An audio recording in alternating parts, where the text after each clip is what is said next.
জনপ্রিয় সাংবাদিক ইলিয়াস দেশে ফিরবেন, নিউজ দেখুন। সাংবাদিক ইলিয়াস সম্প্রতি তার ব্যক্তিগত ভেরিফাইড ফেসবুক পেজে একটি পোস্ট করে দেশে ফেরার কথা জানিয়েছেন। ইলিয়াস লেখেন, 2013-14 সালে বিএনপি জামাত নিষিদ্ধ দলের পর্যায়ে গিয়েছিল। যৌথ অভিযানের নামে সারা দেশে চিরুনি অভিযান চালিয়ে পাখির মতো গুলি করে ছাত্রদল ছাত্র শিবিরের নেতাকর্মীদের মারা হতো। পরিস্থিতি এমন, তাদেরকে মারলে কোনো বিচার নেই। হরতাল অবরোধের কথা উল্লেখ করে লেখেন, সড়কের মোড়ে মোড়ে আওয়ামী সন্ত্রাসীদের সশস্ত্র মহড়া চলত।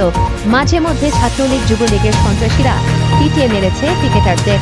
সেই পরিস্থিতিতেও বিএনপি জামায়াতের সমর্থনে ঝটিকা মিছিল হতো, পিকেটিং হতো, আর আওয়ামী লীগের নেতারা পুলিশি পাহারায় হুমকি দিত, খেলা হবে। পুলিশ এখন গুলি করে না, বিজিবি টহল নেই, তারপরেও তাদের বাড়ি সাধারণ মানুষ গিয়ে মাটিতে মিশিয়ে দিল।